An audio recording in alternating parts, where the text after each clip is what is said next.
It's like we're in a car on like in that cartoon junkyard, then it's moving towards the impactor or whatever, and it's like, I know we're probably going to die in this thing, but can you help me get out of the car? Just try.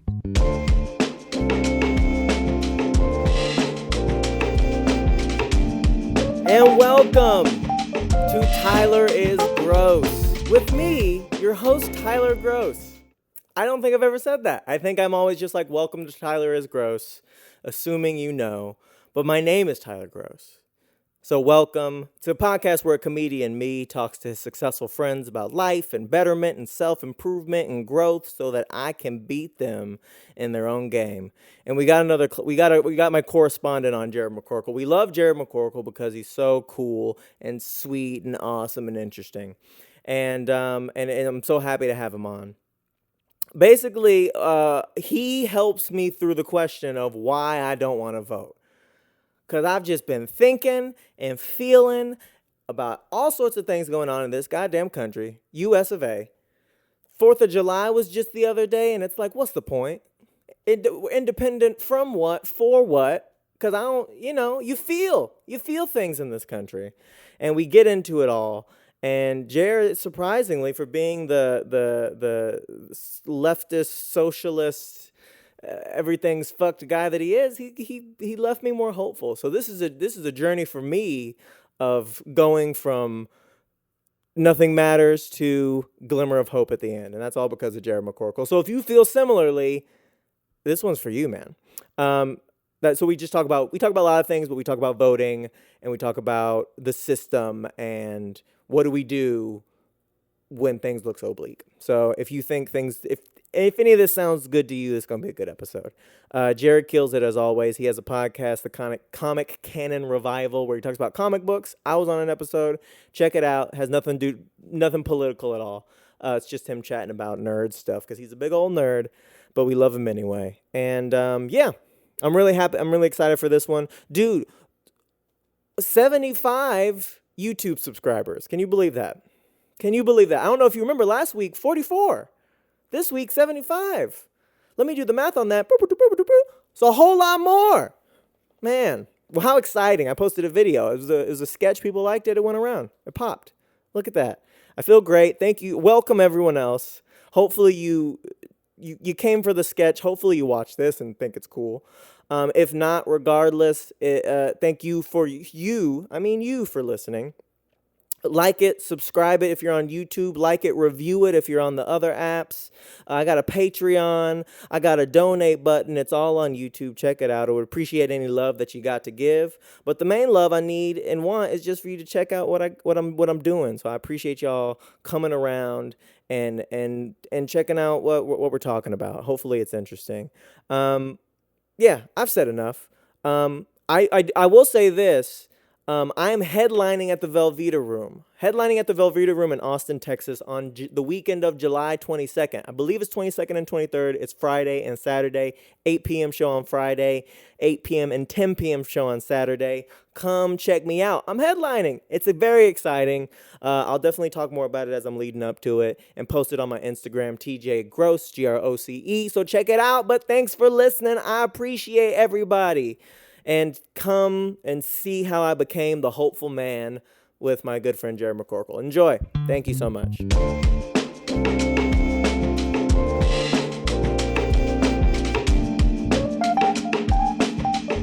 No, I've had a long weekend. Well, I've had a long week because last week I went to College Station and hung out there and we drank and hung out and I took my girl. Mm-hmm. And so then all this week I was tired from that. Hence why I hit you up to be the guest because number one, what a fine guest you are. And number two, I'm a pitch hitter. I just come in when or somebody's sprained an ankle. Well, I think of you more as a correspondent. Right. You are a right-hand man in this. Like, what'd you say? The silent partner? Yeah. Yeah. It's never silent. Yeah. So, so I've been tired all week from that. And then this weekend, couple of late shows, whenever I'm doing a show late, I drink caffeine to get awake, then I can't go to sleep, rinse, repeat, Mm-hmm. So, well, I just moved in. Yeah, dude. Yeah, stressful as shit. You just moved in with your baby. How's your baby boo? He's taking a nap right now. So that's exciting. And I don't know, this has been a really weird moving situation because I don't have a job. So I moved to no job. So that's good and bad. That means I have nothing but time to focus on like getting all this shit in order. And it is like a goddamn disaster because he didn't really have much stuff. And I've got just decades of hoarding. Right. Like how much younger is he? 9 years. Oh, damn. Years. Yeah. But he's like 9 years more successful than me. So it really balances out. It's okay. Oh, man. Could I date a girl 9 years younger than me and everyone's cool with it? I don't know. I don't really have much of a community these days. So it's like, are people cool? There's no one to not be cool with it. It's just us and what we decided. It really is just too lone. It's like Brokeback Mountain, y'all are just out there alone in the woods fucking each other. But it's nice to have the freedom to like just because I don't know what this is. Like, I don't think it's a hoarding tendency, but like I have all my shit and I love unpacking. I love like putting everything in the little places and finding places for it. Right. It's very cathartic. But most of the time when I've moved, and I have moved a lot, you immediately have to go to work. So you have like 3 days to do everything. Right. And then that's it. And so it's so good to be able to do that. Can you not handle what is so hard about this? It sounds great. You got a boyfriend that loves you, that's taking care of you. He's having you in his house. He's making sure you're fed. He's rubbing your tummy at the end of the day. While you put your little knickknacks up and he rolls his eyes like, oh my God, another Thor figurine. But whatever. Yeah. It is what it is. So many. And so you're doing that. And then what's the stress? What's the problem? The stress is just not having a job and not knowing when I'm going to get a job. The good thing, I'm overall say my levels are good. Like, but the stress is like, because I don't need much of a job, right? I don't need I got to get to school and that's that. So I just need enough to like, because he was already paying all the bills, right? I want to contribute, but it's not like I need to hurry up and have the income. So, we can pay the mortgage or whatever. That's already handled. So I just want to have enough that I can contribute and then go to school and everything like that. Well, listen, I mean, but I know you're a lot older than me, but this is what a relationship is. You get to lean on your partner when you need it. And if you're smart, you'll take advantage of them so that you can continue to benefit from their love and support. And clean the house like a son of a bitch. Is that what you're doing? Are you like, oh yeah, I'm going to make sure I'll have like, I think even if I got a job immediately, I've got a few, I put a few resumes in and I've got I'm trying to get a job with a VA, which would be sort of a dream job. So even if I got like a call back now, I probably, it would be like 2 weeks before I started anyway. So in that intervening time, I'm going to catch up on my podcast, Comic Canon Revival. Check it out. Episode with Static Shock, your boy T's. That's right. And you definitely got to come back. We got to talk about that too. Because I need to get a bunch of episodes in the can, which means I need like really, friends that it'll be easy. I won't have to like think too much about it. I'll just get you to read 5 issues or something and then we'll talk about it. Yeah, I know. We're going to get into that. We're going to get into like busyness and such, because I think that's a pretty important topic. Yeah. But I got my mind's moving in a lot of directions. One of the things I wanted to mention was I know you're still pursuing comedy. And and right now I have a point to pick. Yeah. I don't think it's a good idea. I think we had a conversation the other day about comedy, right? Where you were asking me my feelings towards it, and as you go through it, it's complicated because you love it and you hate it, right? Of course, yeah, and definitely.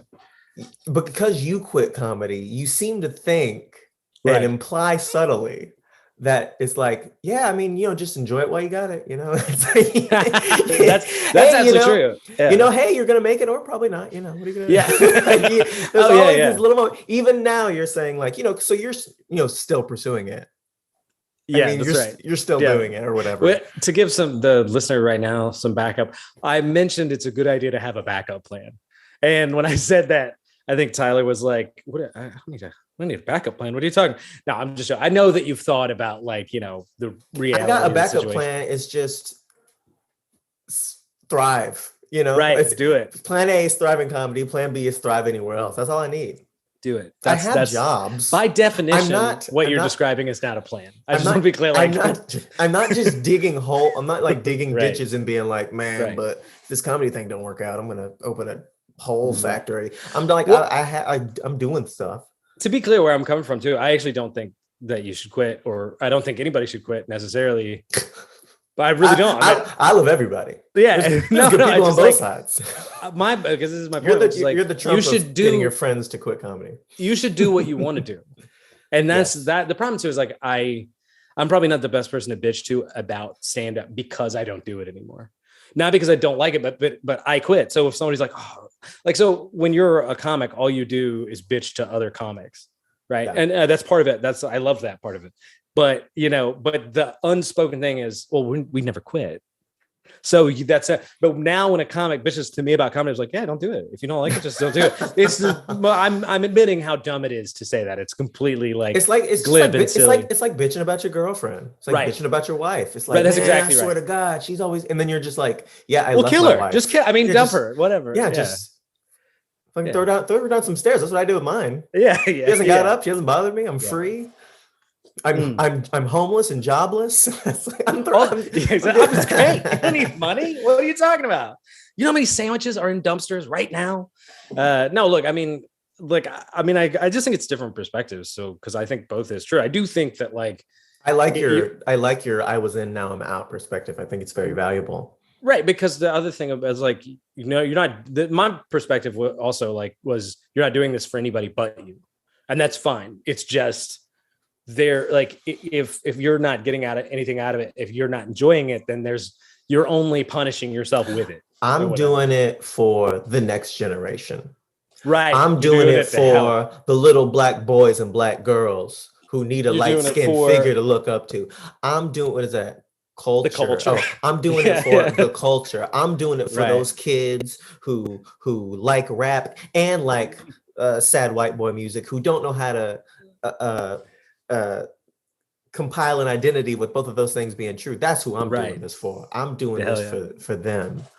So my path, your path was, let me tell some jokes, let me be silly on stage, talk about my penis and my butthole. But me, I'm trying to inspire, trying to help. I'm trying to help those, and they need helping myself. They need that way more than healthcare too. I mean, let's be honest. They don't need food. Listen, you can bring it back to materialism all you want, like you love to do.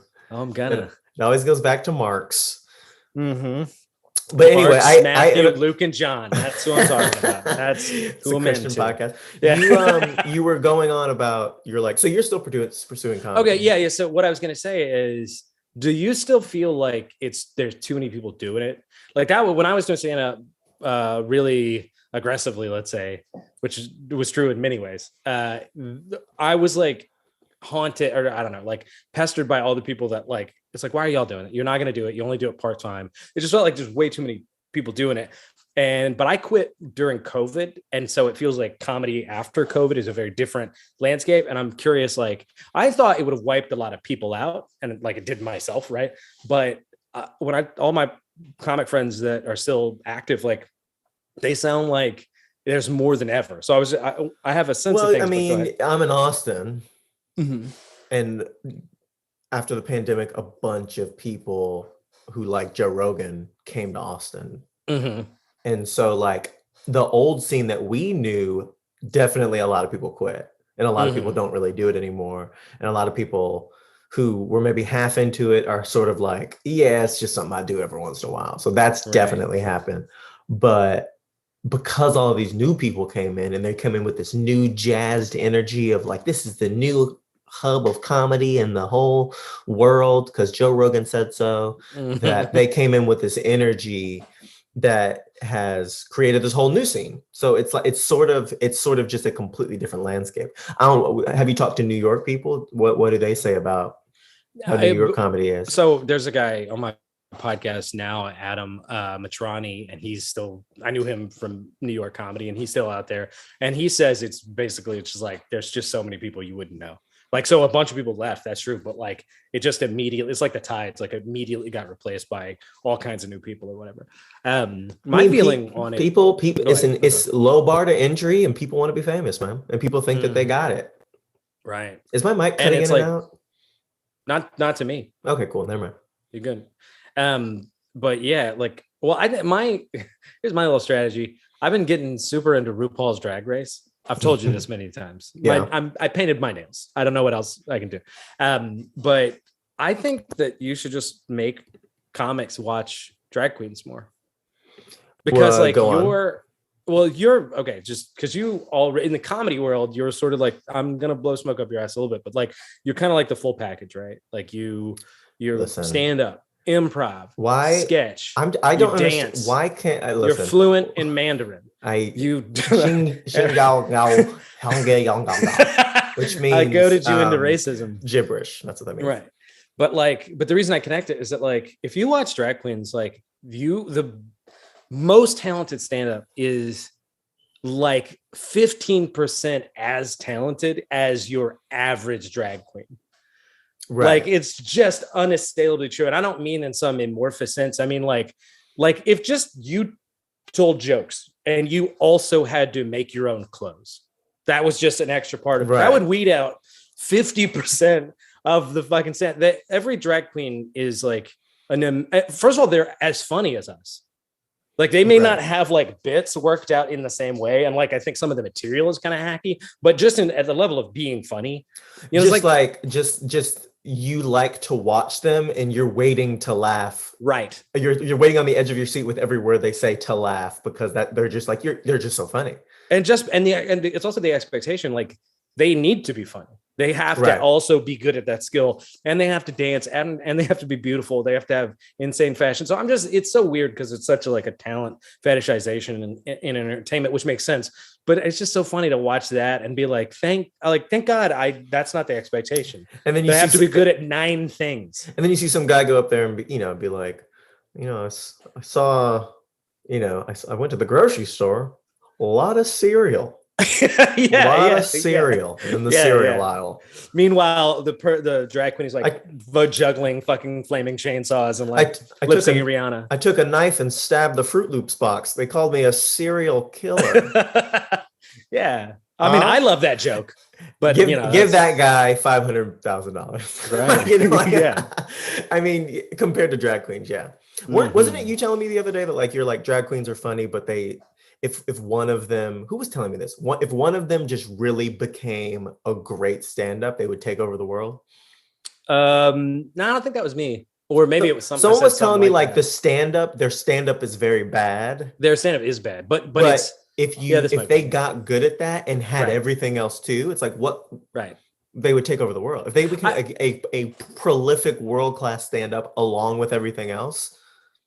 I would tweak that a little bit because I think it's not if one of them, because there's like Coco Peru and there's Bob the drag queen and there's, God, I'm forgetting one of them. I'll think of it later, but that are actually just like accomplished stand-up comics. Like literally they did the circuit, they're professional stand-up comics and they're as good as like, I don't know, like a Sebastian Maniscalco. Let's say just some, I'm just going to throw a name out there. How dare you? Yeah, right. I love him. He hates him, everybody. I'm right. But generally, it's pretty classic Tyler Jered dynamic. Go on. Right. But generally it's like it's kind of hacky material with a really smart persona. As a matter of fact, I think in terms of stand-up, that's why drag is funny. Like why they're good at being funny on stages. They may not have good material, but they understand their persona so well. They know where their laughs are coming from so well. That if they also had like stand-up chops, it would completely eclipse the art. I guess it would be a little hard for a drag queen to become a really great stand-up because I feel like the really great stand-ups are speaking from a very sincere place, or at least like a genuine place. And there's something about like a man putting on a bunch of makeup and being a cartoon character of feminine essence. Right. It's hard to then be like, yeah, it's just really hard to connect with my mom these days. Right? It's like, it's true, but it's like also it's like a jester. I'm not overly comparing them to like the clownishness of a jester, but it's like that exaggeration can then shed light on things. Like it's like sort of like how satire exaggerates to reveal. Where it's true, they do not have access to what you're talking about, which is like a kind of complete illusion of conversation. Like some really good stand-ups have that thing where when you watch it, you forget you're not talking to somebody. it really feels like a kind of intimate conversation. So they don't have that. But I mean, that's only one kind of comedy. There's also insanely high level. I mean, Eddie Izzard, who is now, I think, identifying as transgender anyway. But I think there's something about what Eddie Izzard did that sort of commensurate, which is like, it was always kind of over the top and absurd. You're not like getting lost in a like, oh, this is just like a guy at a bar giving me his take, but it's still really good like comedy observation and stuff. And like I said, the proof of that is like Coco Peru and Bob the Drag Queen, who are just really funny stand-ups. I imagine it's probably something like how you did, where when you started, you were also doing improv. Right. So you were doing stand-up. I imagine they were just doing drag and then also going and hitting open mics out of drag. Yeah. You know, and just kind of doing all that shit. You know, I remember when I was in London, I met a guy. He was a guy. He was a dude, but he like had the makeup. He was wearing like women's clothes. Right. But I think he was like, my name's fucking Michael or whatever, you know? Mm-hmm. And I talked to him. I was talking to him afterwards and I was like, so is this like you all the time? Or is this like you on stage? And he was like, it would be me all the time if I could afford the clothes. I was like, man, this guy is so interesting. I'm like, what are you doing, man? Like, this is so interesting. I talked to a drag queen in Austin that does stand up, and forgive me because I cannot remember their name. So it really sucks. But they were saying like they can't really do it. They can't do all that and then go to open mics because it takes like 2.5 hours to get in that makeup. Right. And then because, you know, it's like, they're not just like, have you ever seen, obviously, if you think about it, like drag makeup is not like, it's just like beautiful woman like an makeup. inch thick. It's like, absolutely. Yeah. Yeah. Like Trixie Mattel is like a drag queen that I guess changed the makeup game in the drag world. And that is like the beautiful, amazing kabuki shit. And it's insane. But yeah, of course, she's not just going to be like, oh yeah, what time is Love Goat? What is that? 8 o'clock? Let me just put that on my face. Let me beat my face up and then go down there. Yeah. So this is who I was talking to about. I was talking to Kai Krebs about Kai Krebs, funny Austin comedian. And he was talking about how RuPaul's Drag Race is problematic because they only want men dressing up as women. They don't want. Oh, did Kai find something problematic? That's really weird. That's kind of. Did he somehow? Wait, are you saying Kai didn't like something? That's kind of okay. Kai, listen, he's a sensitive boy. Yeah. He's in these circles. He's very woke and trying to. That could be true. I mean, well, he was just talking about how like they don't want women dressing up as men. They don't want women dressing up as the heightened version of women. They don't want non-binary vagina people to. Well, that's kind of not true. I mean, listen, show, but that's what Kai said. Well, Kai. Kai. No. Kai was talking about how like they say like use your cunt. And then like that. Oh, there's a lot of that. Yeah. But that used to mean like I guess what it does mean is like, you know, I don't know, use your pussiness. Use your spirit. Yeah. Use your spirit. Yeah. But then it was like, people, I think RuPaul was getting criticism where it's like, well, you know, some people do drag and they're non-binary and they have a tough relationship with their vagina. So saying use their cunt triggers them. Right. And so you should say something different. So then RuPaul's like, cunt stands for community, unity, nipples and titties or something. I don't know, like charisma, uniqueness, nerve, and talent. Yeah. Obviously. So then like that's what RuPaul does, obviously. And so what's your take on all that? What do you do? I just don't give a fuck. What do you do? That's my take. I don't care. I just don't like, I just don't think it's a big deal. It's people getting upset about that stuff. And if they can rally enough people to their cause and change enough minds, good, do that. But personally, I don't think it's a big issue. I'm not even that protective of the show. I was gonna say like, because I just wanted, this hasn't been like my, like, this isn't my portal to like my community or something like that. But one, it's not totally true, which is that they've had trans women on the show doing drag. So I don't know. I mean, I was gonna say what could be true is there is kind of a bias that way.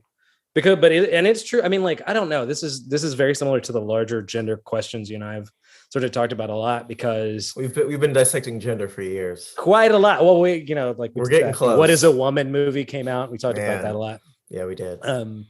But yeah, I don't know. Like, I don't want to just turn and be like, what do you think? But to me, it's just not an obvious question because what's grounded there is just the same idea of like, is there I don't want to say a difference between trans women and cis women, obviously, but like if a person wants a special place for cis women or something like, I don't know. This is like, so for instance, I understand where drag queens are coming from when they don't like some of them when there's something to them that's kind of maybe not necessarily suspicious, but just fundamentally different than like a cis woman doing drag. Like I kind of understand where they're coming from, but like I just don't feel like it's my community that I get to make the rules and then say it should be exclusive or something like that. I don't know. Like what's your sense of this? I'm glad you asked, Jered. And thanks. Because the weird thing is like I'm not, even though I'm gay, I'm not a better like I don't get a sense that I have more of authority than just your average straight guy walking around. Yeah, no, like, I wasn't. The rules of. I was asking you for sake of conversation, not because you're a cat dad. I just saw your coffee cup. Right.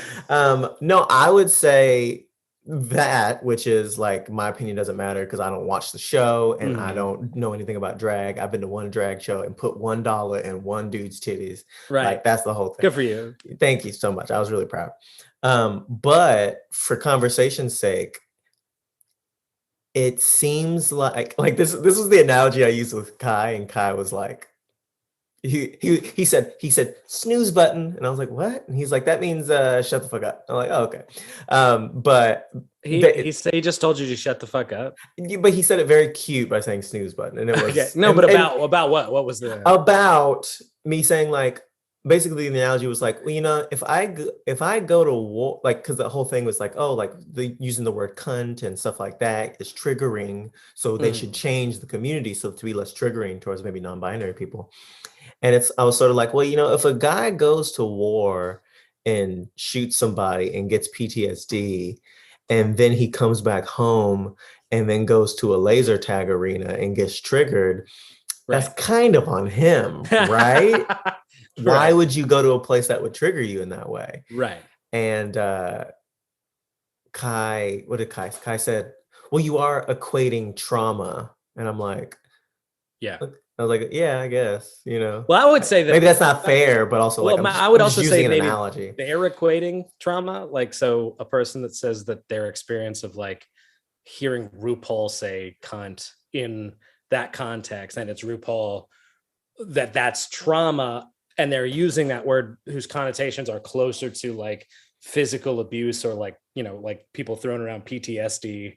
Like incidentally, I was watching the show today and there was a drag queen that lost and kept talking about the PTSD they suffered from losing. So if people are equating trauma, I mean, yeah, I guess, you know, what Kai probably means is that like comparing trauma is inappropriate. But we do have to apply some common sense here that there's varying layer because I think ultimately you'd be suggesting there is no difference in levels of suffering, which to me is an insane proposition. But go ahead, sorry. Well, I was just gonna say also, you know, Kai's not here, so let's not be like, and you know another thing, Kai, you know why you stupid, Kai? Like, let's not do that. Kai was I was having a conversation with Kai, and yeah, you did. I'm bringing up points. You did this. I did this. Hey, Kai, if you're not watching, because you're not, right? My bad, Kai.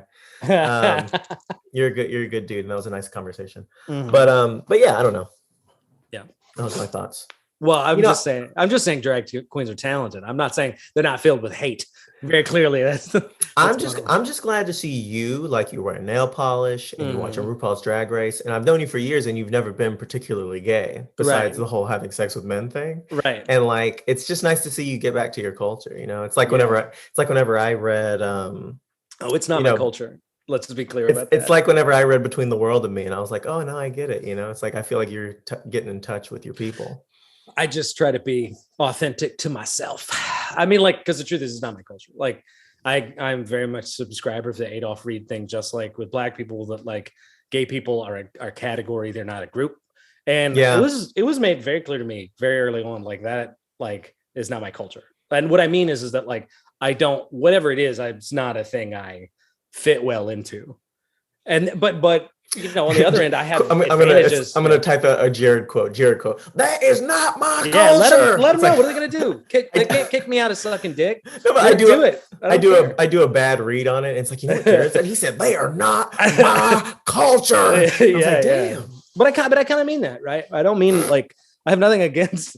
I mean, but I think this is interesting, right? Because it's like, it's not to say there's anything wrong with like the gay community or something like that. I don't even think that the way I'm not even saying it's like overly what do you call it, exclusive, like, oh, they shut me out. It's not like that. It's just like, you know, it's whatever it is its own thing. Yeah. And I was gonna say, to the degree I fit into it, anybody does. So good. Let's all be in it then. That's fine. Yeah. You know, I love that, man, that if every single minority group and individual could understand that Adolph Reed's point of these demographics are categories and not groups. right. Man, I feel like that, hearing that, I'm just like, oh yeah, that's Right. it's a strong message that, like, Mhm. saying there's Black solidarity or gay solidarity or whatever is like saying, like, it's like, so all of us, all of us 25 to 36-year-olds need to come together. It's like, that's Right. not a group of people. That's Right. just a bunch of people a certain age. That And you've certainly had examples of people coming together under one of those sort of like groups, right? Like, in other words, like, you've certainly had Black people come together like in solidarity to achieve a certain end. But that's totally different than the idea of like, it's a monolithic thing one way or another. And the funny, Yeah. look, here's what's crazy to me. I've had fucking straight people tell me like that they don't think I'm gay, or like, so I had a friend that's like a straight dude that's more effeminate. And then one of my best friends. You can just say it's me. It's fine. Right? No. In this case, no. You're Girl, gayer you than can him, just but it's not you. And this person was like, oh, and by the way, a really good progressive, like this was in Olympia, Washington, a person that like very like drew, like did a lot of paintings of trees, like like literally like.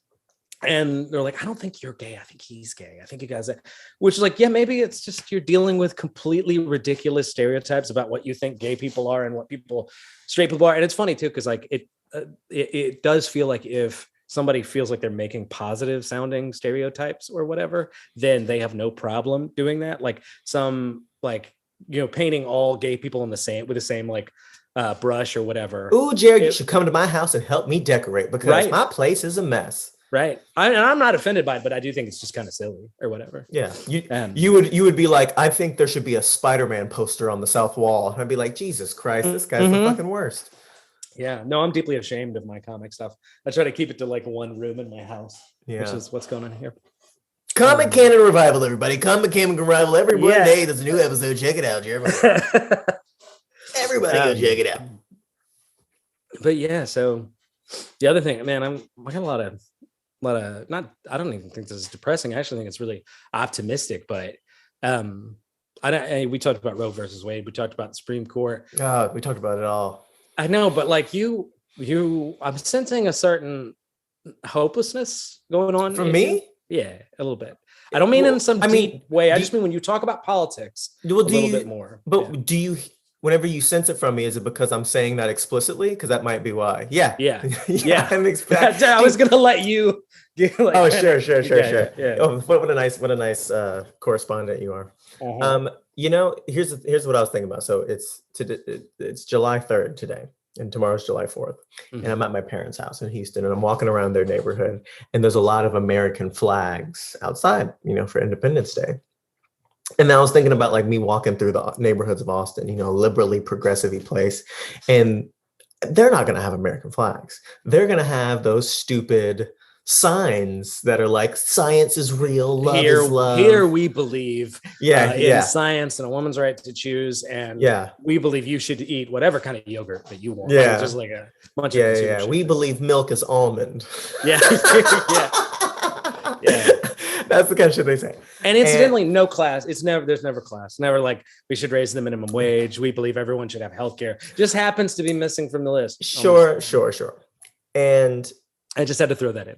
Yeah, I know you do. And it was interesting because like they have those signs out, and then these people in this neighborhood, this probably white. It's a upper probably upper middle class neighborhood.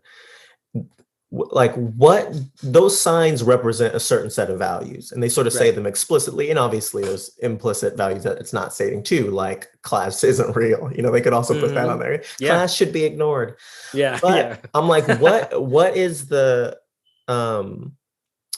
values of people with the American flag? And it's like there are the outward values of life, liberty, pursuit of happiness, of let's all entrepreneur, work hard, bootstraps, we're all created equal, Right. And then but then it's like it's an American flag, so there's a history there. So there's the dark side of it too, which is like we got slavery, we got women can't work, can't vote, we got sodomy laws, we got all these different oppressive structures as well. It's all basically dark side, I think.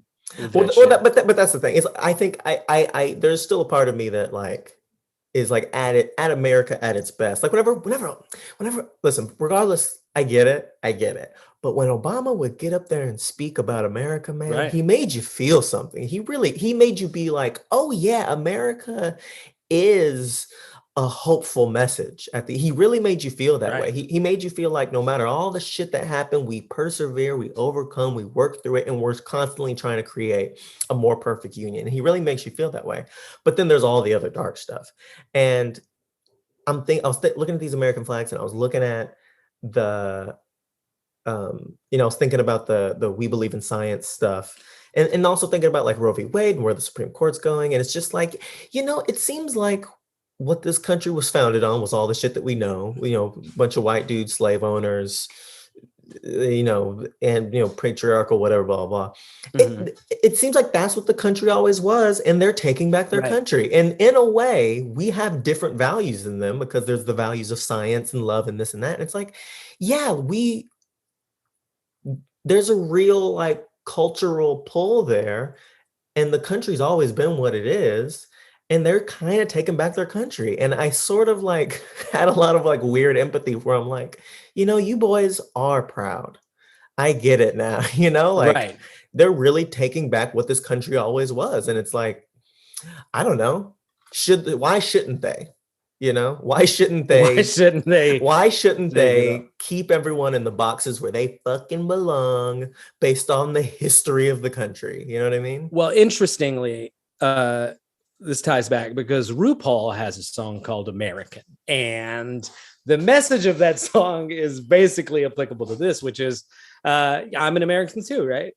Like, just because I'm a crazy drag queen or black or queer or whatever, I'm also an American. And I think that's true of what you're saying too. Like, there's always been the fight between the people of this country and the people that dominate the people of this country. So sure. In other words, like, it's like the thing that people, and I don't have to tell you this, but like the thing that people mention is like, if you're Black American, the odds are you've been in the country, you've been an American longer than any other people in the country, anybody else walking around. And it's like, that's never felt to Black people, like generally like it's their country, but it very clearly is. So I think that's the same thing with the vast majority of people in the country. So when you say something like they're taking their country back, I mean, yeah, that though the owners of the country, the ruling elite, yeah, they've always owned it.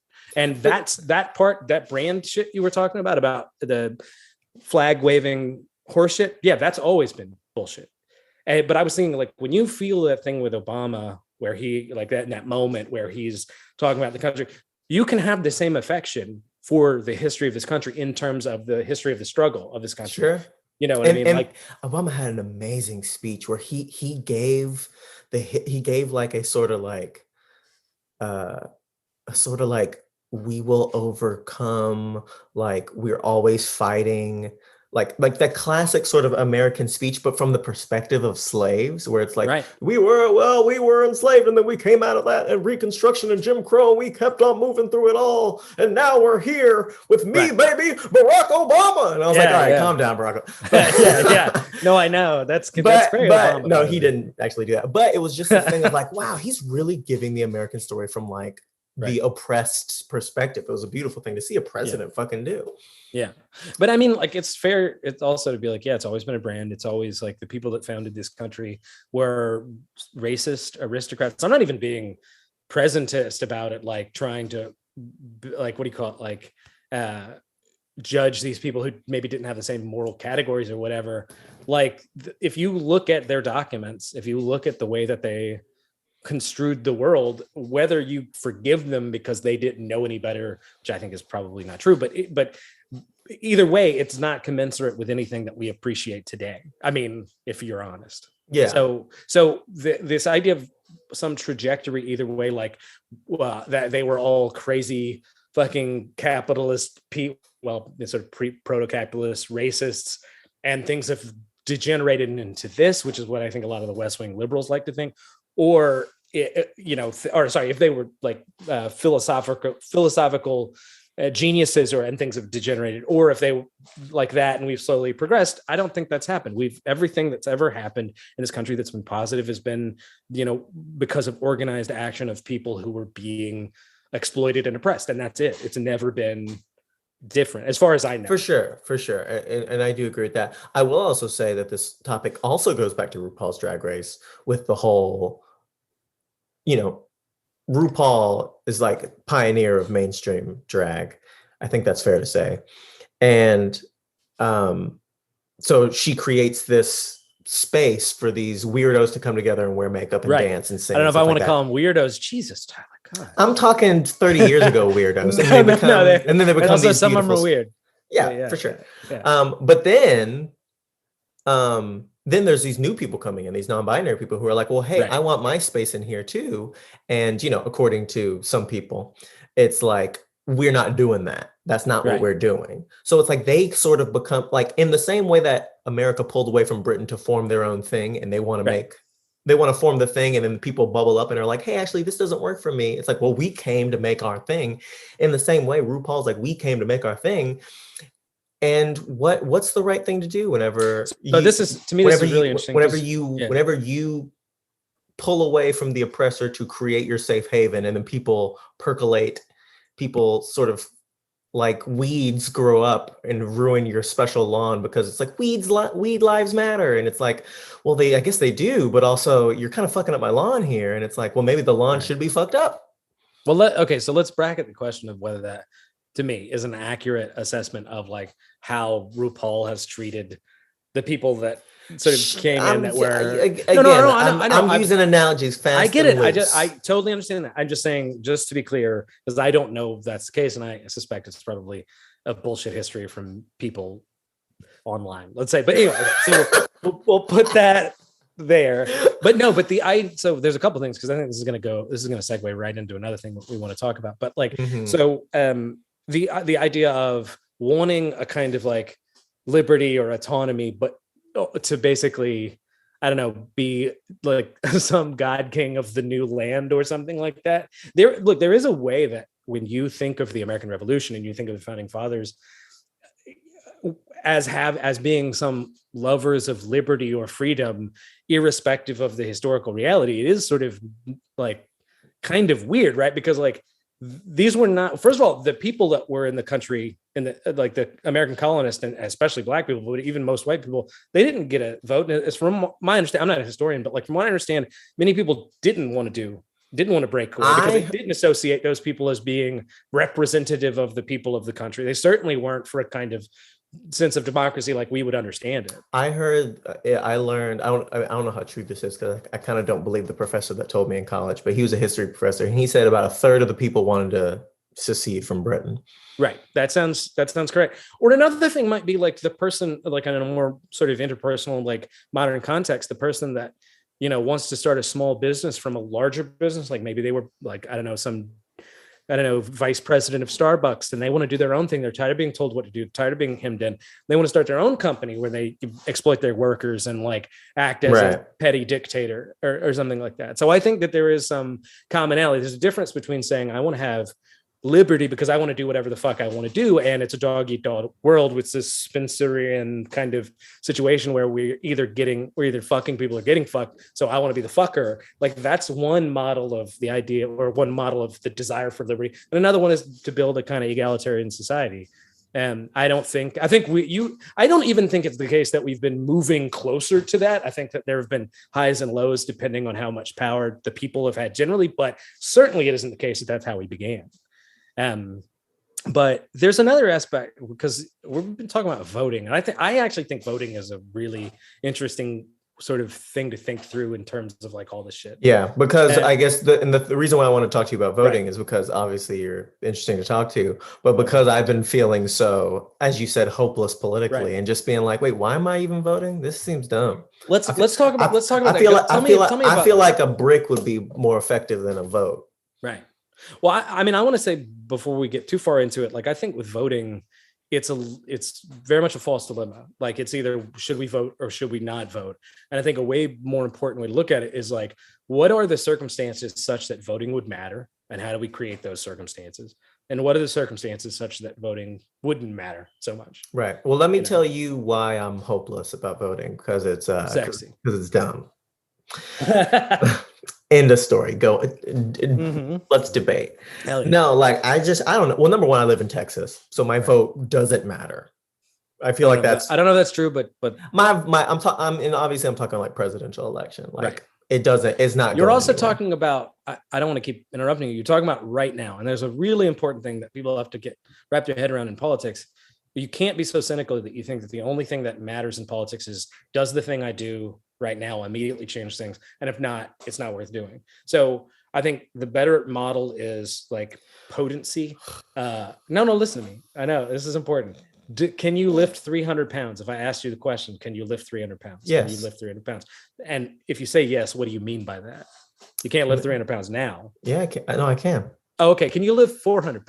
I mean, listen, I can say yes to any I know question. You just beat the analogy. That's the point of this. But like, what I'm saying is that like, no, you have the potential to potentially lift 300 pounds. You just can't do it now. And it's a very similar thing.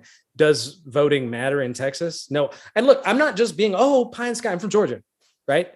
And that went from being a hopelessly red state, and to the degree people would say exactly that, and with the exact same confidence, it does not matter. We cannot change it, and it's a fucking blue state.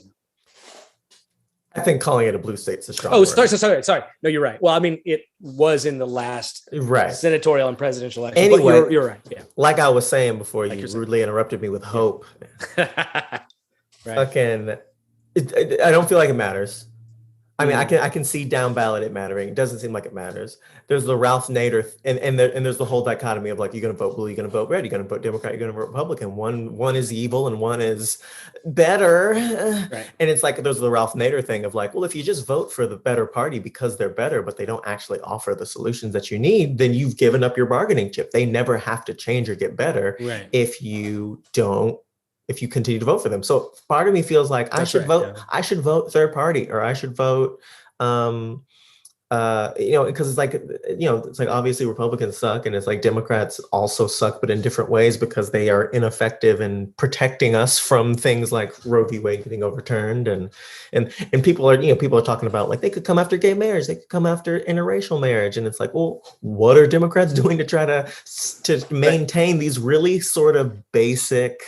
Right. Like they can probably get all Democrats to vote on it, and no one's proposed anything. It's just like, well, if they're not going to do it, then, and they're also preventing anyone who's more progressive, more left to come in and help it, then it's like, it just seems like we're at a real stalemate. And it seems like the from my perspective, obviously, the next chance for some real change to happen would need to be something bad would need to happen, like a big economic thing, or like the end of democracy, which seems like it's coming up on the next episode of America. And it's like, it seems like at that point will be the time to put in the wedge for change, but right now it just seems like it's the system's too calcified right now, and so's our expectations. I don't know that the system is so calcified, but I definitely think people believe that about it. But bracketing that for now, the first thing I want to say, is sort of the last thing you said, is if things get worse, don't expect things to get better, right? Just that general maxim. In other words, there is a belief, I think, that's completely historically unfounded, though it does have some it seems to be verified by your intuition that people aren't doing anything now because they don't care, they're too distracted and stuff like that. But if things got really bad, things would get better because people would move into action. History sort of verifies that's not true, right? I mean, like even the kinds of like, even if we go into a socialist direction, it's generally the kinds of socialism I'm not the most comfortable with. Right. So in other words, like if things get bad, especially in a kind of precipitous way, usually more authoritarian fascistic situations take over. Things aren't going to get automatically better. And I would sort of like caution. But I've also heard you say, like, in order for more progressive things to seize power, you like FDR, you need that moment of despair for someone to come in. What is true is that usually revolutionary situations take place when people don't have food. When much more immediate forms of precarity happen. That is true. But what I'm saying is that like if you're not properly organized when that moment takes place. So it's, in other words, another way to think of that is the difference between a necessary and a sufficient condition. It might be necessary that things get sufficiently bad that people recognize the pain of changing is not as bad as the pain of staying the same, but it's not sufficient. Because people, if they get to a point where they have no realistic immediate options that are rational and positive and healthy or whatever, they'll go towards, strongman situations that, save them from fucking starving or whatever, or the people that they expect are their enemies down the street or something like that. And so I would just say generally, the reason I think this is important isn't so much the historical point. It's that I do think that there is a kind of regulatory feeling people have that, like, I'm sure if it gets bad enough, things will start happening. And, that's probably not a good attitude to kind of foster. Fair. Then I'm all about kind of like getting rid of the shit that we've been lying to ourselves about in terms of political involvement. So there is a kind of hopelessness in the direct sense, meaning as an individual, there's virtually nothing you can do. But the idea that because as an individual, so people talk about voting this way, where it's like, oh, if I vote, nothing happens. My vote doesn't matter. It's like, yeah, our votes matter. Your vote doesn't. That's true. It is about coming together, whatever. And I would say the same thing as far as third parties about withholding your vote. And this is the thing. I think Nader's right at some level that was so inchoate in terms of forming a meaningful like organization. Like the idea being that like, if we don't organize through some sort of political apparatus, whether it's through labor unions or the DSA or something like that, individually withholding your vote is good to the elite from a kind of power perspective. Voting for the lesser of two evils is also good. Neither of those things. Voting for a third party as an individual just as good. What you need for the elite, right? None of those things work at an individual basis. This is the thing when people are like, even people that have kind of like socialisty kind of feelings and are kind of generally class conscious, they miss this, which is that like it's not just about agreeing or disagreeing or whatever. And it's that those individual strategies don't work. It's that you have to have the kind of organization. And the reason I think it's important, it's not just hypothetical. Everybody keeps saying shit like, what can we do? And I want to just say, we know what we can do. The thing is, what are you willing to sacrifice to do it? And the thing that like, I want to connect something too, because this whole point. No. Yeah, that's the answer. I'm willing to sacrifice nothing. No.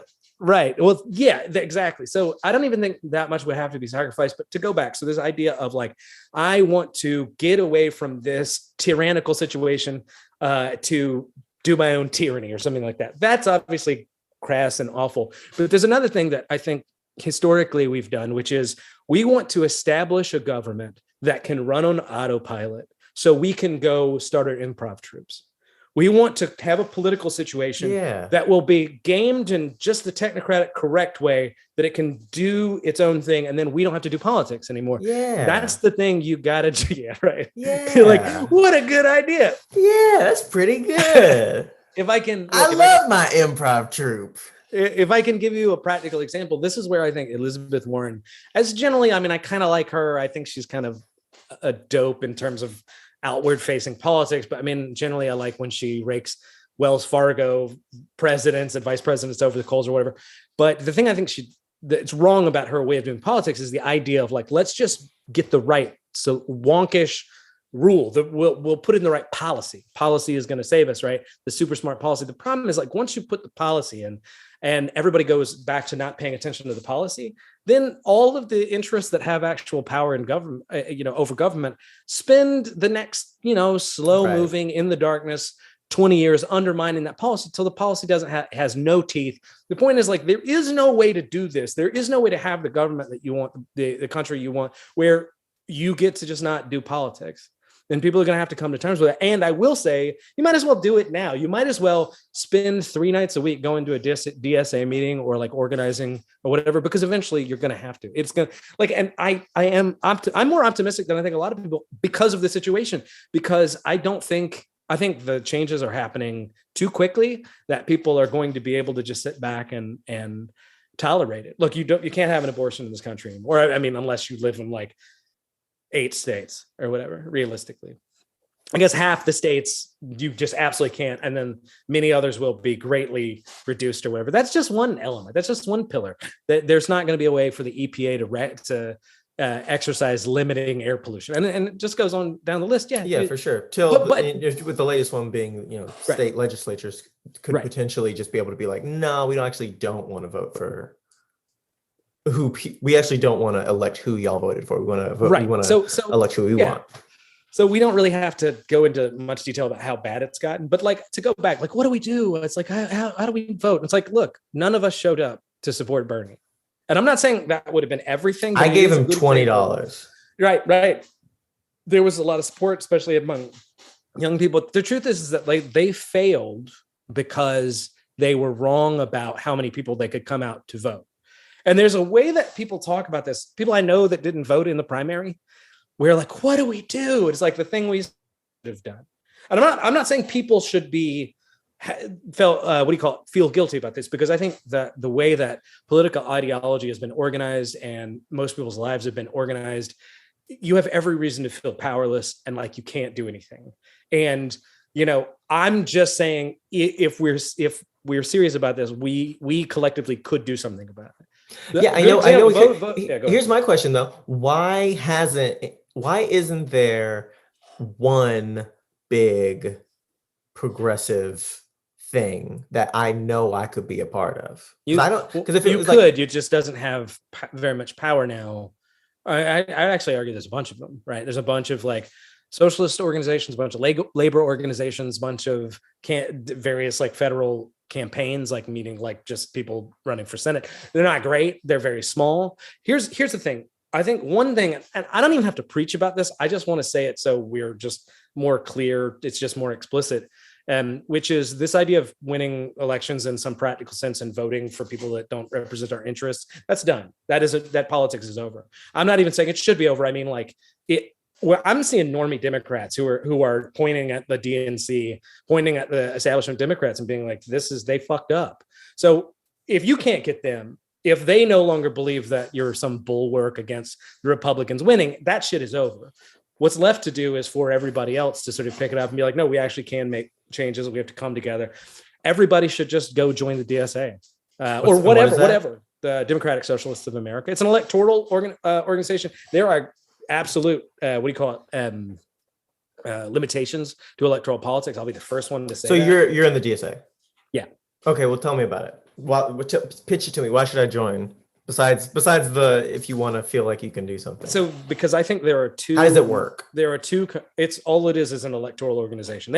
They're connected to any number of activist projects as well, but its main sort of defining organization is like point of organization is to win elections, because that's what that organization does. In the same way that a labor union would organize around the people in this factory. I mean, that's the old model, but like in this workspace, like help them organize collectively and then bargain or represent them or create some sort of like sense of due process in a dispute with bosses or something like that.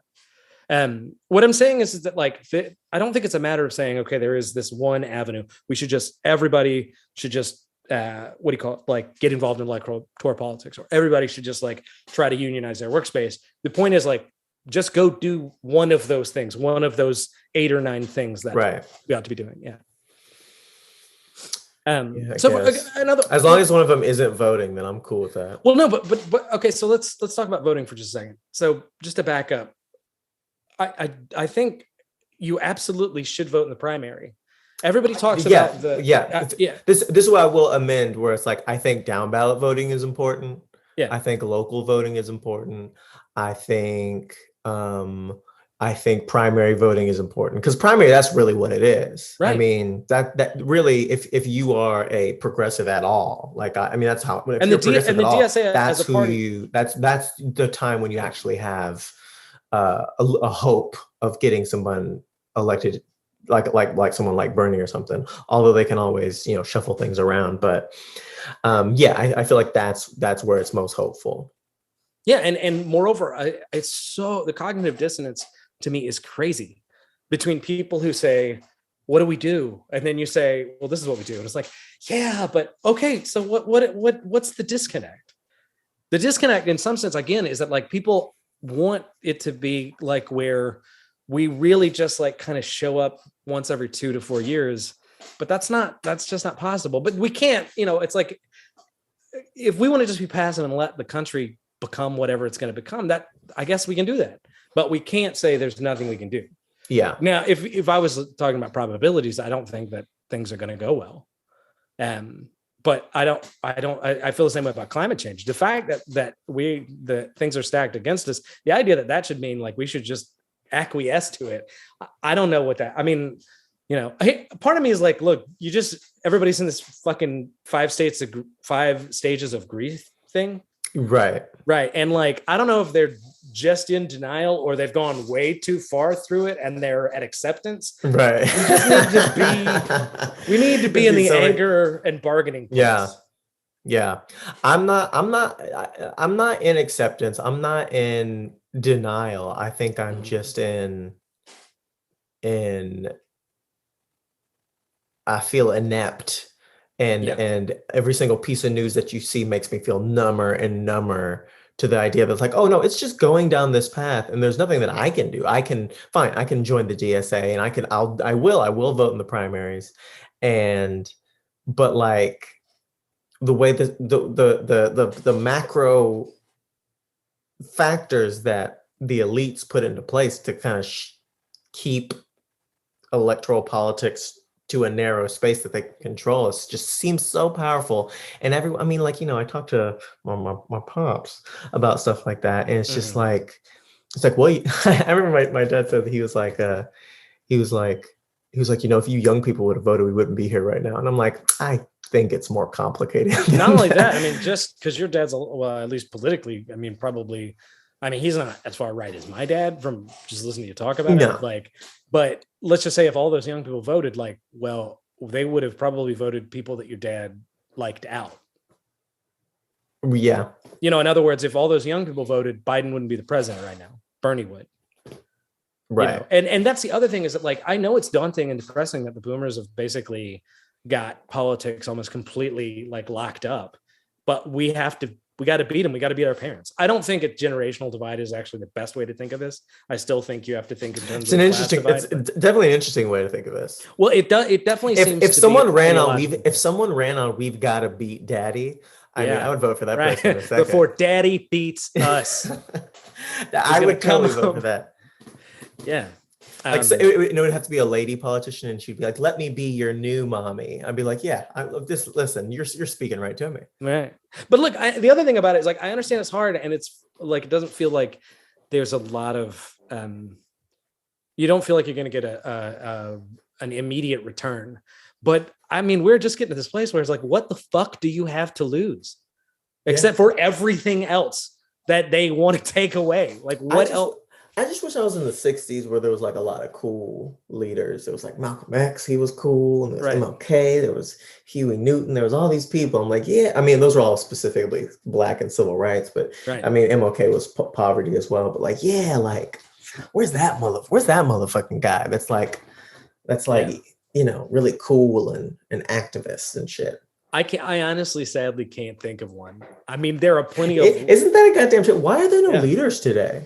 I mean, that's like, because it's hard. It's hard to get another Bernie Sanders, which is just to say, I understand. I don't want to compare him to like Malcolm X, but like, no, it's hard. I would say it's there. It's hard. He's the Malcolm X of old white dudes. Yeah. Well, it's hard to get a guy who's just been doing it for like, I mean, who's been in public office for 40 years that's had the same politics and has like, I'm just like, that's a level of credibility. And I think that the thing that people appreciate less about him, and don't get me wrong, there are plenty of people mad that he went with the establishment. I think that you could see that writing on the wall, but that when he lost, that he endorsed Biden instead of like keeping this flame and going. And we can kind of argue about like how it would have gone one way or another. But either way, what I was gonna say is like, what's really hard about Bernie is that he has the right progressive politics without centering them in a way that excludes a lot of working class people on the right. Mm-hmm. And you know, it's like I really used to like AOC, and I still would vote for her in a moment, and I still think she has good politics relative to a lot of other people on option. And when Roe came down and she tweeted, like, here are 4 things we could do right now. Like, none of this bullshit about, like, these are 4 things we could fucking try. I thought that was, what a good way of doing politics in a public way. Like, what a good message to spread or whatever. But I do think she's weak in terms of she's always, they can suck her into the culture. Clout. She wants that. She wants them likes. She wants the celebrity. Right. But the problem is that entire mechanism bifurcates things so dramatically that there is no way to go through being that kind of celebrity and not also being made such a villain by people. And again, I that's why I thought Bernie was better about it. He had a way of absolutely unequivocally agreeing with everything AOC says in terms of policy without making it like, you know, without brandishing in a way that made it scary for people that thought they were coming to get our culture or something like that. Yeah. And I think there's something about, you know, I don't know if this is exactly relevant, but there's like the Bill Burr thing where he's like, I never want to meet the president because then I can't make fun of them. I'm going to be like, oh, you know, you mean Biden? He was nice to me. I'm not gonna write the Biden joke because then I'll feel bad because, you know, I met him and he was nice. But if you never meet him, you can always make fun of him, sort of thing. Right. And I wonder if that's how it is with like AOC, where it's like, you know, Pelosi's the worst and Mitch McConnell's destroying America. And then she gets into politics and she meets Pelosi and it's like, she was very nice to me. It could be, you know, and then it's like, it makes it that much harder to really like go at it. Right. But even the idea of having, like, we need representatives in place because those are the inputs of the political system, right? But the thing is that the attitude of we'll put them in place and then we get to go back to our normal lives, that's just not a politics that's ever going to work. And I think you could say that a lot of infrastructure was put into place, you know, in the New Deal, post the New Deal, almost into the 60s, and it was just allowed to run its course and finally ran out of the gas of sort of democratic representation. And if you want to get those protections back, you have to do what those people did. They didn't just vote for somebody and hope that things worked out. So this idea of like, oh, AOC she elected on the correct pretenses and she had a mandate, but she got into Congress and they seduced her with their money and their clout and their like, you know, Machiavellian, like, if you side with us now, we'll help you later, all that horseshit. Yeah, I mean, that's not what the New Deal was. And that's not, if we're going to make any inroads, then that won't work. I'm not even saying that's not a small part of it. I believe in electoral politics, believe it or not. I just don't think that they're ever enough. You have to build popular pressure.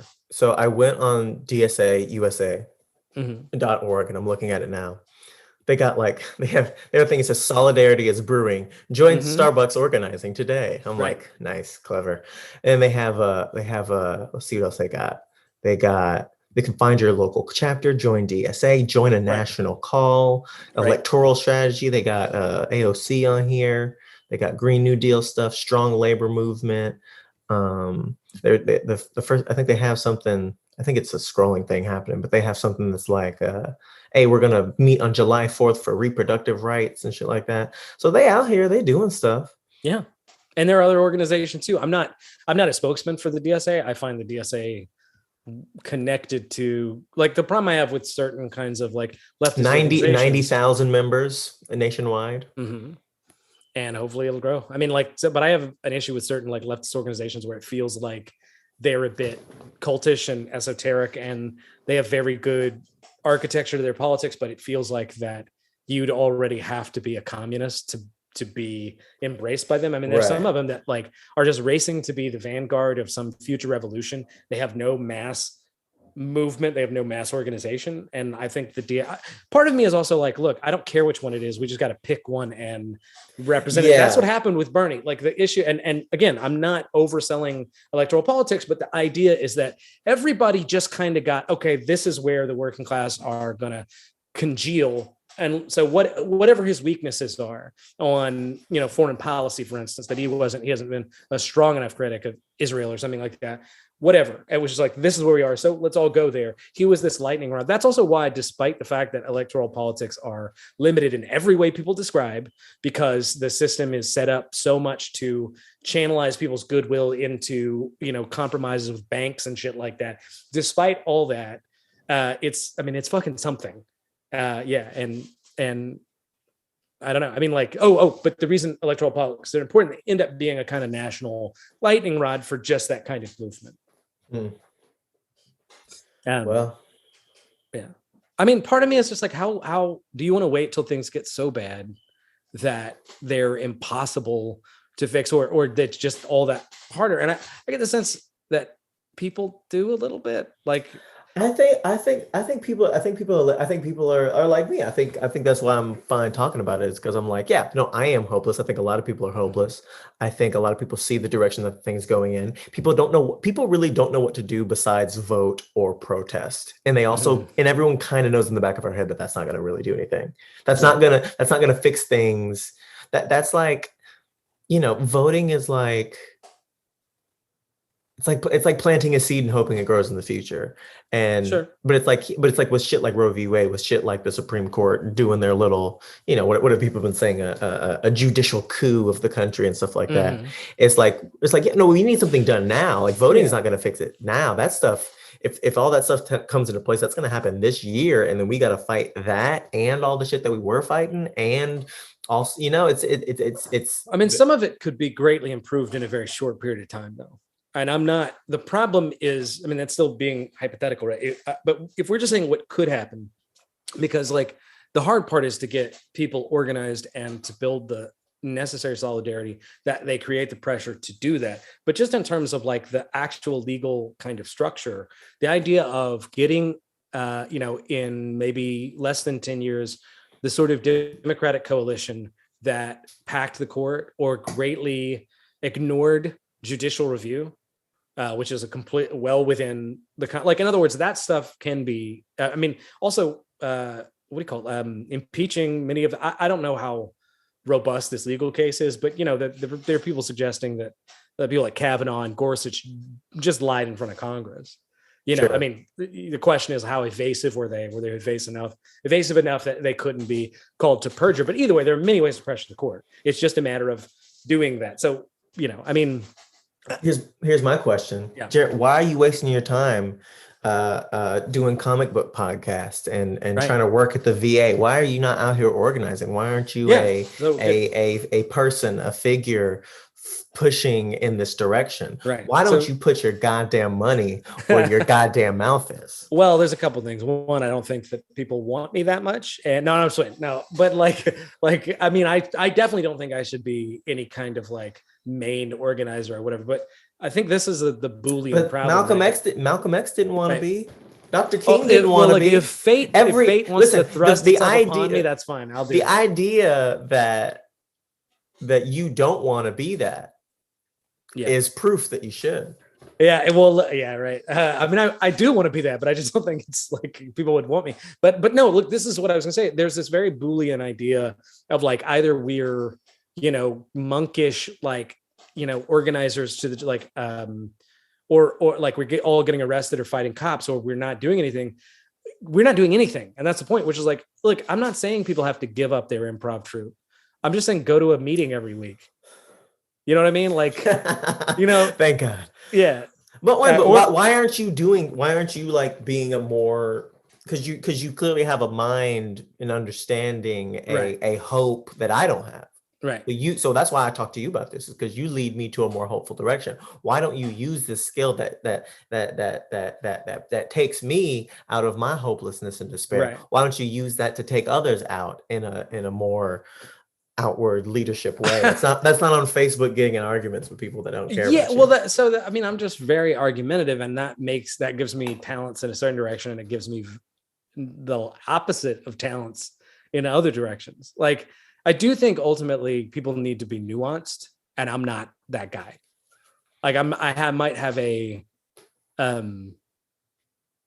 I think I'm necessary evil. I like hearing from you because you are You're not like, well, we gotta look at it from all. You're just kind But of like, most listen, people aren't like that. You're like, listen, are we gonna do it or are we not? Right. I feel like people want that more because it's the whole thing where it's like, no, what people want is this and that. I'm like, I don't think you're right. I think people want here's someone like you to jump out there and be like, get in their face a little bit. I don't mean the normies. I don't mean the people who disagree with you. Yeah, they don't like you, but the people who are hear what you're saying and are on your side and have similar politics and want that sort of change but don't know how to get it, they want someone who is fighting for them, and you love to fight.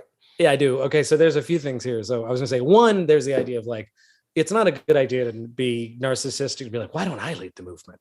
And I've met a lot of communists and socialists that do have that attitude, that are very like, they have all the right language, but ultimately it's like they want to be important. It's like they want to be in charge of the future or something like that, post-revolution.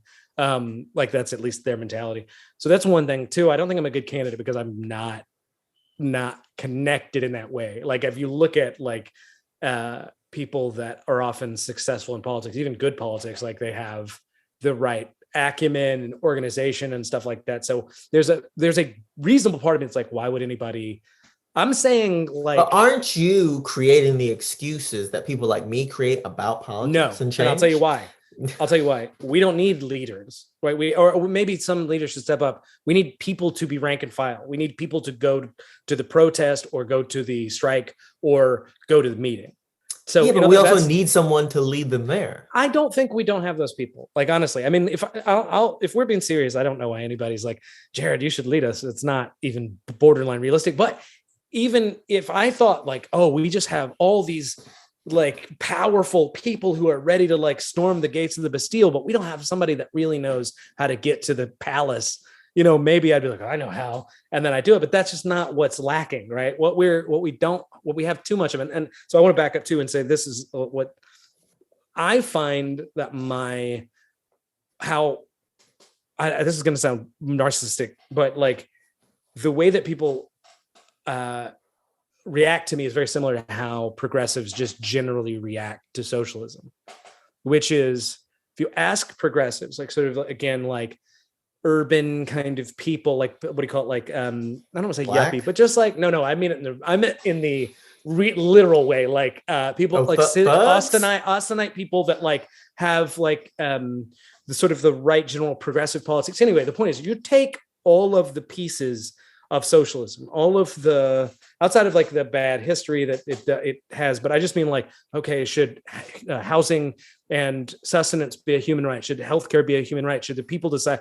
They'll like all of those things. They'll agree to each thing. So then you say, okay, but what do you think about communism?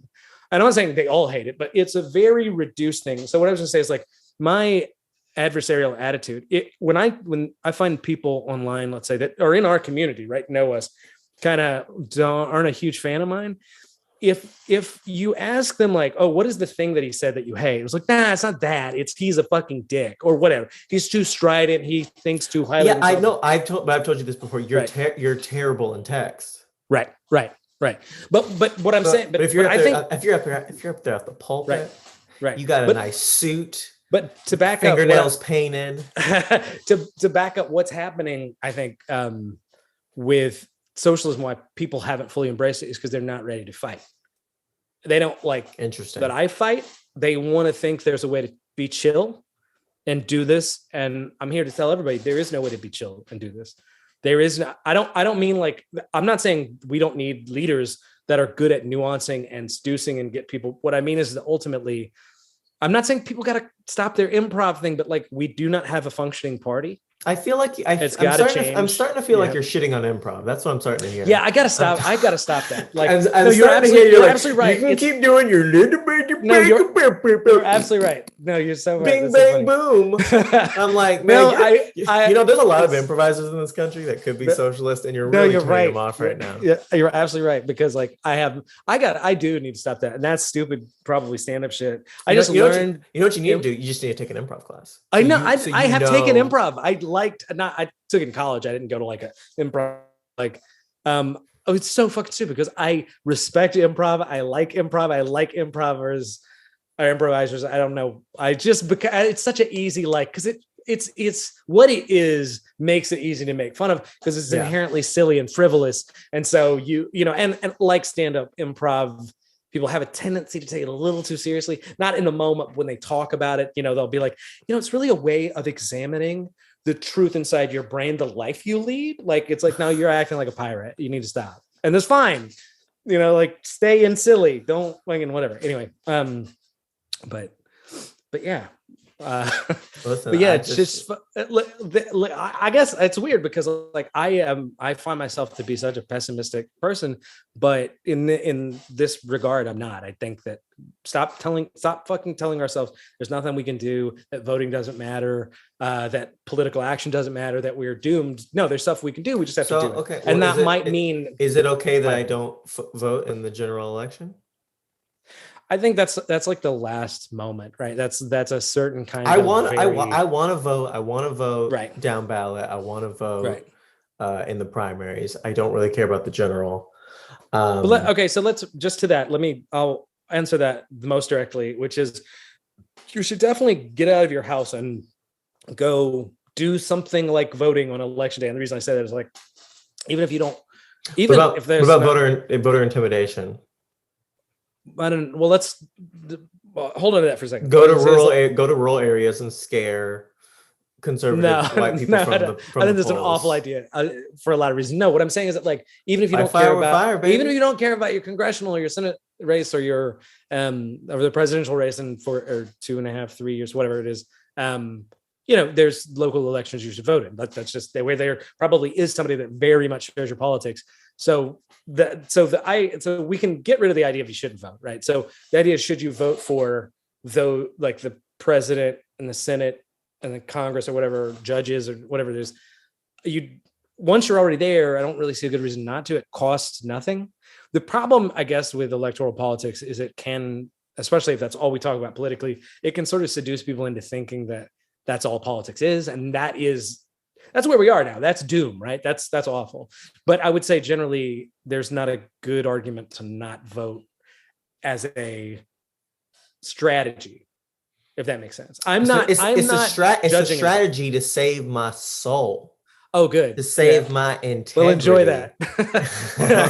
I mean, like, while your body decays from the country. So if you're a group of people, to be clear, because a lot of people have this idea, we'll vote for another thing at a protest or something like that. And I want to be clear. I don't vote to shame anybody. Anybody that does not vote because they are so disgusted with the system, the system has done everything to earn that hopelessness and contempt. I just think you're sort of playing into it. But I don't guilt anybody. I totally see where you're coming from. What I would say is like the idea of, let's say, the organized Black vote, which to some degree has been a thing.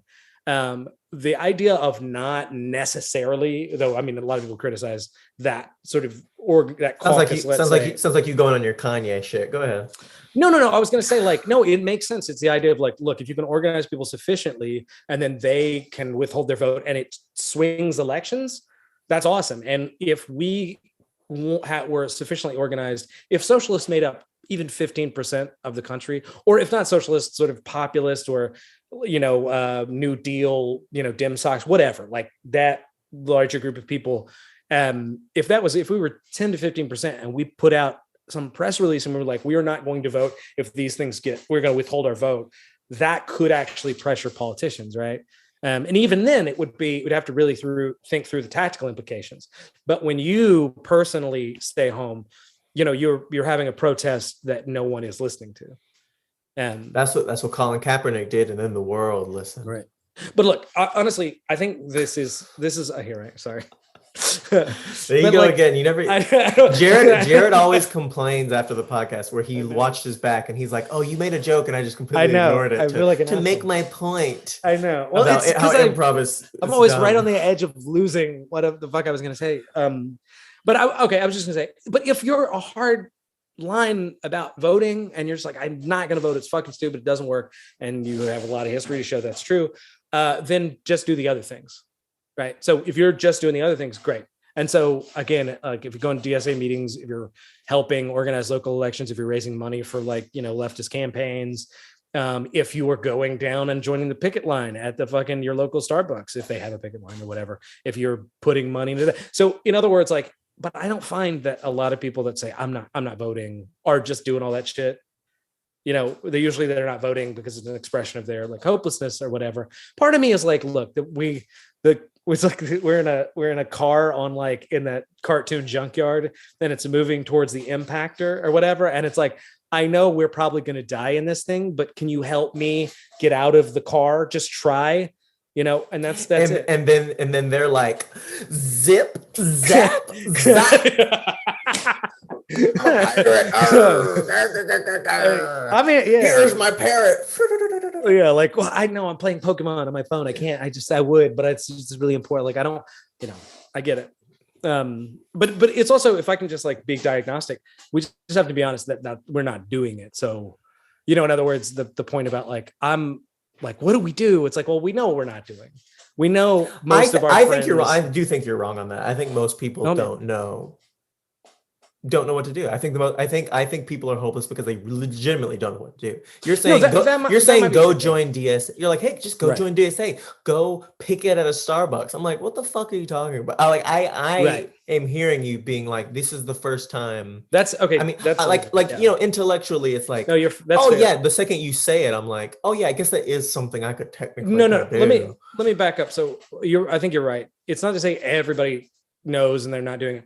I guess what I'm saying is I know a bunch of people who in my broader community that know what they could be doing and don't do it. And because again, the reason I can say this is that if you're in an artistic community, some sort of like stand up or improv or some sort of theater or whatever, you know, a bunch of people, you have a big community and a lot of them are pretty smart, pretty go-getters, and they have enough time to be doing that shit. And there's a very I'd say pervasive attitude of like, but I'm not. So in other words, I'm not talking about all those people that like just have no idea. Like you talk to them, they're not particularly politically aware. They know the country sucks. They know that they're not getting paid enough. They know they're slipping behind. They know their fucking teeth are rotting out of their mouth because they don't have healthcare. But they haven't been exposed to enough like meaningful political diagnosis. They only watch CNN or MSNBC or Fox News or something like that. But I guess for me, I just wonder like, where can I offer more value if I go to a Starbucks picket line, if I join the DSA, or if I write some of these fire jokes and put them on Instagram and YouTube? Like, what is really? It's not the latter. But the other, it's not the latter. It's not. But I was saying like, but it's a false dilemma. And that's what I was saying is like, we could all go one day a week. We could all go to one day a month for sure. You know, we're not doing that, and I think we do. Look, I mean, what I'm saying is like, I do think we know that. Like we need to start like this time of there being a very small amount of people involved in politics and these people that have other lives. Like, in other words, I do this, I'm a nurse, so I'm not a politics person. This. That probably can't be a sustainable headspace for very much longer. And I'm not even saying like, oh, if we want, I'm saying like, I think the country's going to get bad enough. You're not going to be able to, it's going to be real exceedingly difficult. Well, you know, that may be the case, but I will say I'm feeling more hopeful at the end of this conversation than I was at the beginning. I really do. You made me feel like there are areas that I can vote that is important, and that there are things that I can do outside of voting that can be in line with what I think, and that there is other things that I can do. And that's why I brought my hopelessness to you, so you could turn it into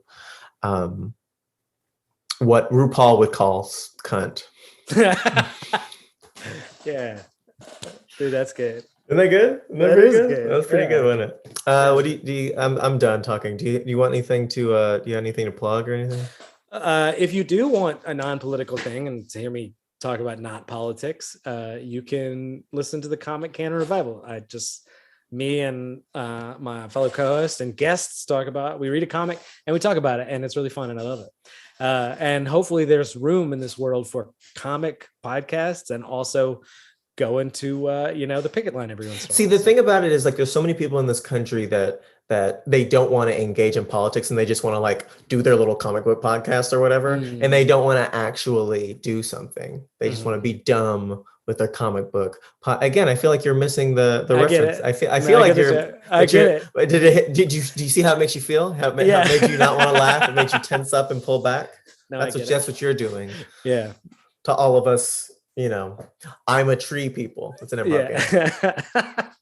No, I get it. All right. Love you, buddy. Love you too. Thanks for talking as always. Thanks for having me. So interesting.